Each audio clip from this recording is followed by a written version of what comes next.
ఓం గంగణపతే నమ శ్రీ గురుభ్యో నమ హరి ఓం. ఫ్రెండ్స్, ఈ భక్తి విషయంలో ఫర్దర్ దాన్ని విశ్లేషణ చూసి భక్తి కలిగే జ్ఞానం, అసలు భగవంతుడు ఏంటి, భగవంతుడి తత్వం ఏంటి, భగవంతుడి ఆరాధన ఏంటి, దాని మీద ఫర్దర్ మనం చూద్దాం. శాస్త్రపరంగా ఏమంటుందో చూద్దాం.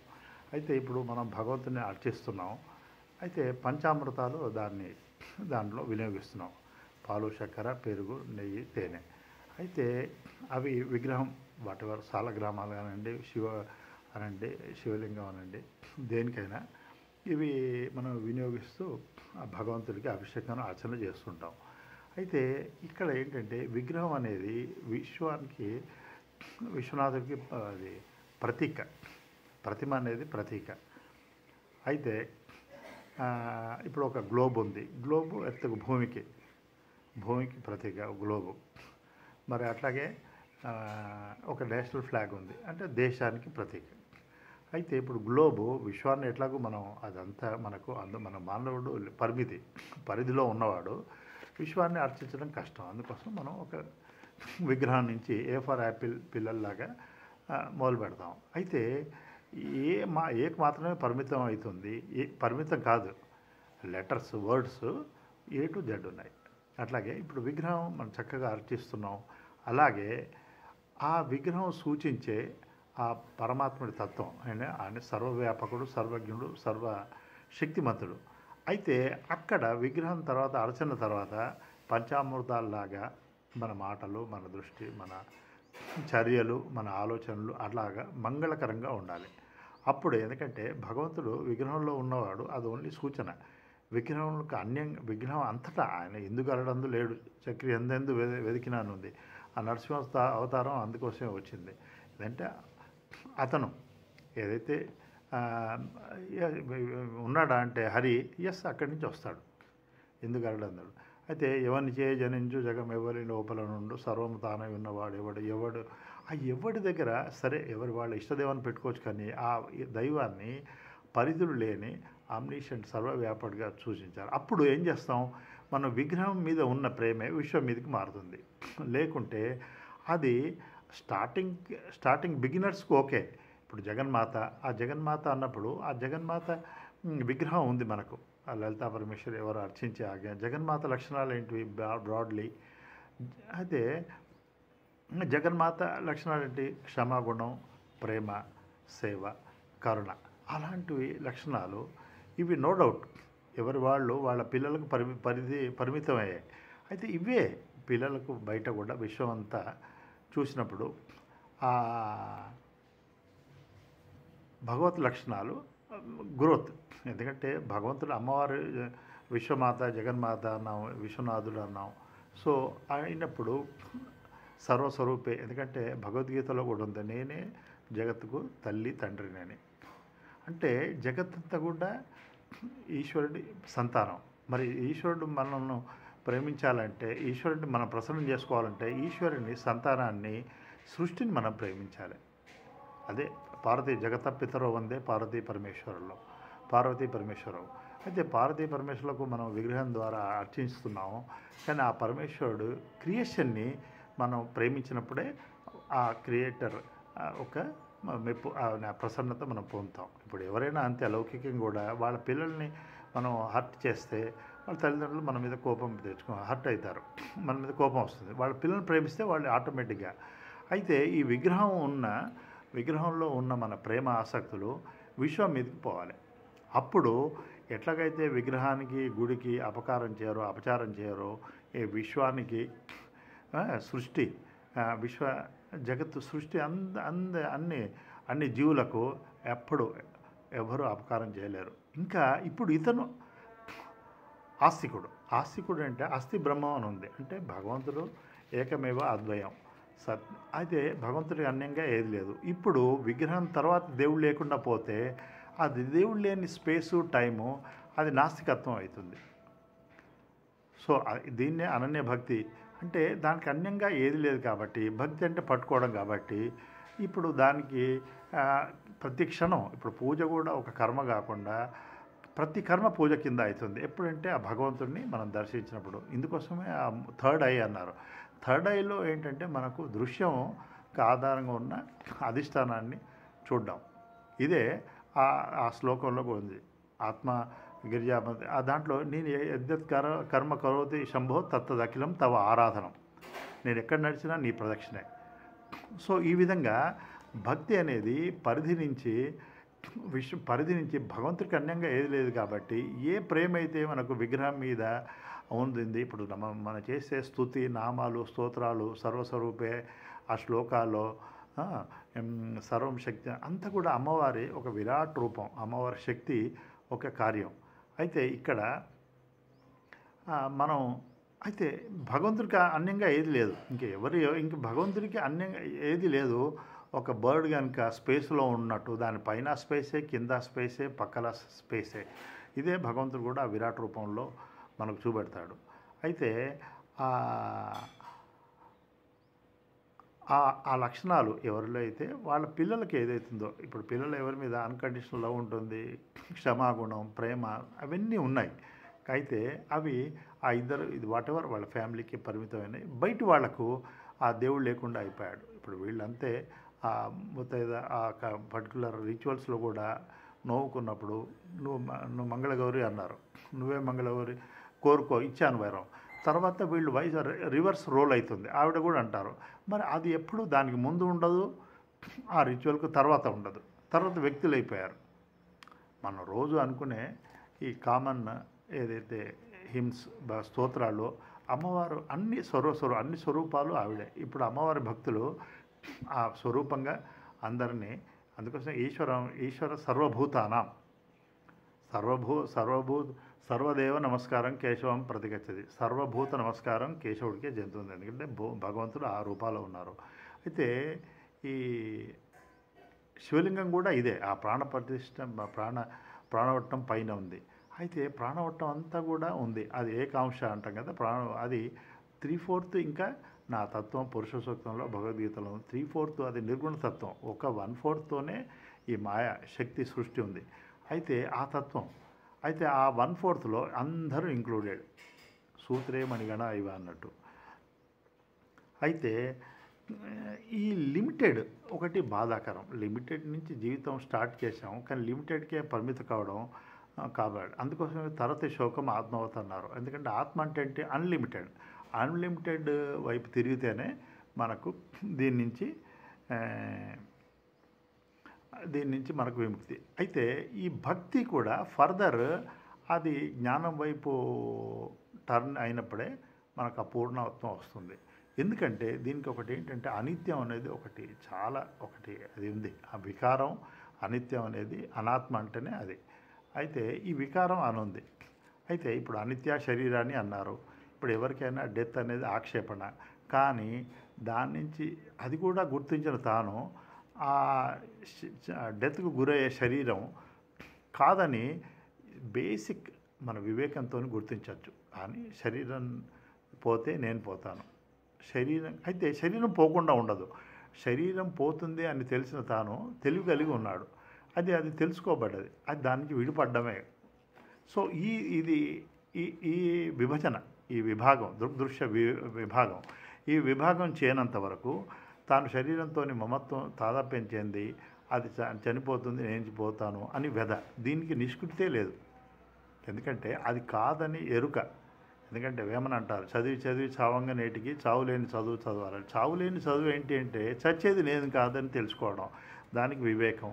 గాయత్రి మంత్రం కూడా ఇదే, వరేణ్య తత్సవితురు వరేణ్యం అంటే భాతిని వరిస్తున్నాం మనం. ఇప్పుడు శక్తిని వరించినప్పుడు మనకు ప్రాబ్లం లేదు. శక్తి కార్యమైన శరీరాన్ని వరిస్తే మనకు ఆ శరీరం నశిస్తుంది, నేను నశిస్తాను. అట్లాగే మనసు విషయంలో కూడా భావాలను వరిస్తున్నాం, అవి మనల్ని బాధ పెడతాయి.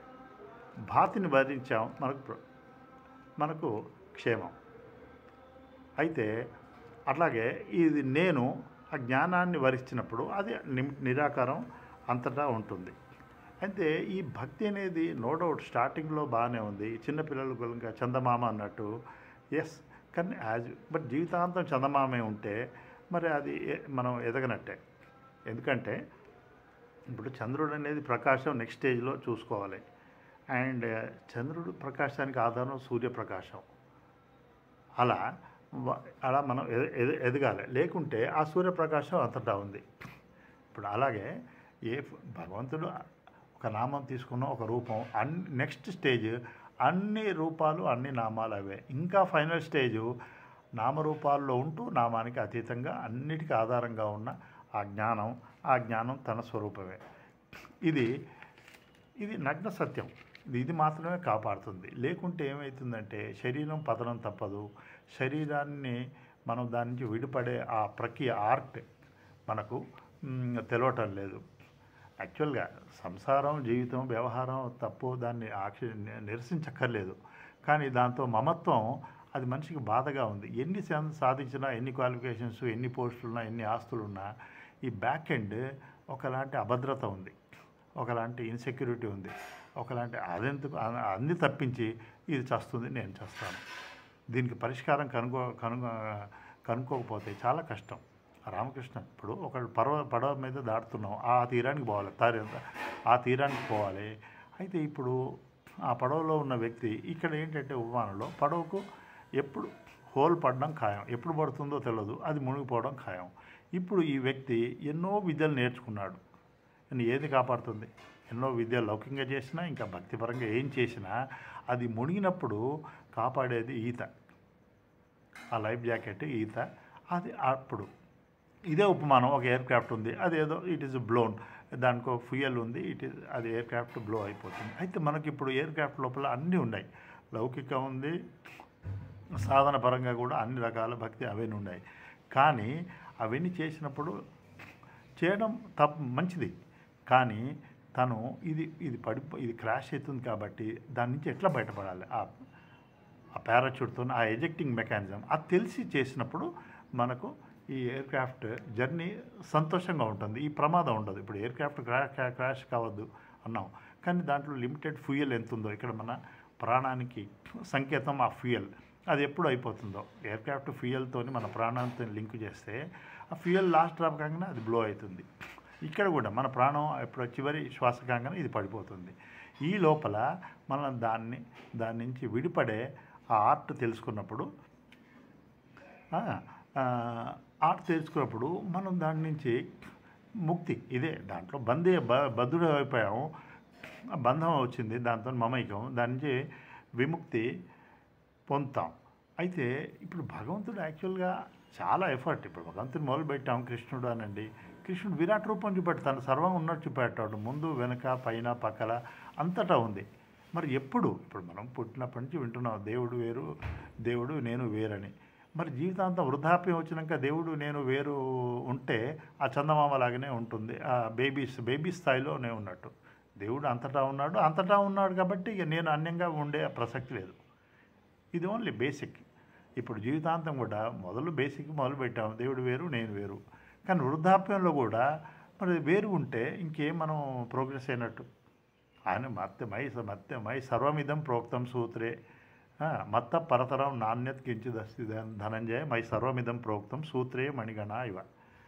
అయితే విగ్రహం నుంచి మనం విశ్వం వైపు ఇంకా అతీతంగా ఆ స్థాయి ఆ ట్రావెల్ ఉండాలి. అది అనన్య భక్తి అంటే దానికి అన్యంగా ఇంకేం లేదు.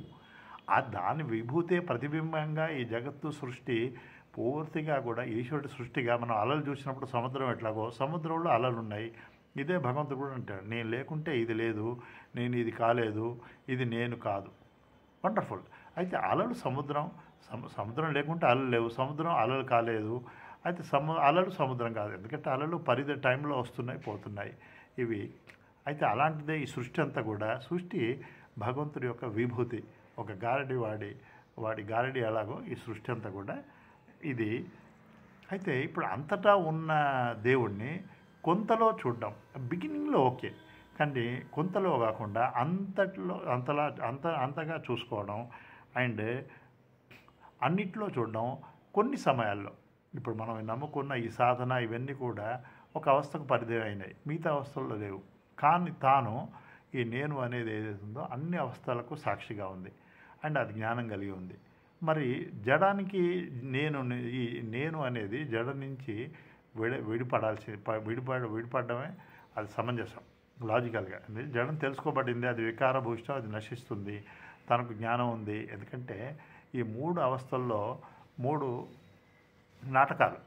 ఇది త్రిపుర అయితే త్రిపుర రహస్యం. అయితే ఆ 3 అవస్థల్లో కూడా ప్రకాశిస్తున్న తాను వీటికి సంబంధించిన జ్ఞానం కలిగి ఉన్నాడు. అయితే తాను జ్ఞానం వేరు కాదు, జ్ఞానం అంతటా ఉంది, తాను అంతటా ఉన్నాడు. అయితే ఇది ఒక వివేచనతో ఈ భక్తిని మనం దాన్ని విరాట్ భక్తి, అనన్య భక్తిగా చేస్తూ దానికి కూడా అతీతంగా ఉన్న ఆ భాతి ప్రకాశం ఏదైతే భగవత్ స్వరూపం, ఆయన ప్రజ్ఞానం బ్రహ్మ అన్నారు. సో ఆ ప్రజ్ఞానం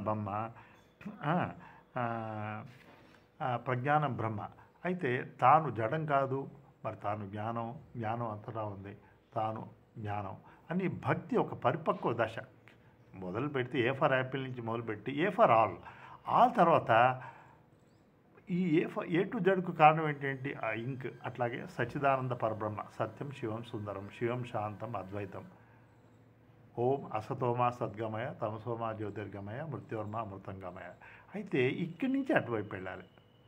అది అంతటా ఉంది, దానికి అతీతంగా ఉంది. ఆ శివలింగం ఒకటి మనకు ఒక మెసేజ్ వండర్ఫుల్. అది ఆ పాదాలు అది బౌండరీస్ లేకుండా అంతటా ఉన్న ఆ తత్వం. సో భక్తి అక్కడ అటు it has to graduate, primary నుంచి సెకండరీ నుంచి పీజీ అలా వెళ్ళినప్పుడే పూర్ణత్వం వస్తుంది. అదే ఒకటే యాక్చువల్గా జీవుడికి కావాల్సింది అదే, ఈ అమృతత్వం. ఆ శోకానికి విముక్తి అంటే ఆత్మ అంటే ఆ జ్ఞానం, నిర్వికారమైన ఆ తత్వం సచ్చిదానంద పరమాత్మ. సో భక్తి డెఫినెట్గా అది ప్రోగ్రెస్ కాని భక్తి చాలా కష్టమే. ఎందుకంటే శరీరం పతనం అవుతుంది, జ్ఞానం మాత్రమే నేను కాదనే బోధ వస్తుంది. లేకపోతే అది పతనమైనప్పుడు తాను పతనం అవుతుంటాడు. ఆ పురుగులాగా, ఆ క్యాటర్పిల్లర్, ఆ పురుగులాగా, పట్టు పురుగులాగా దాంట్లో ఇదైపోతుంది. అభిమన్యుడు కనుక దాంట్లో పద్మవ్యూహంలో చిక్కున్నట్టు బయటపడాలి అర్జునులాగా.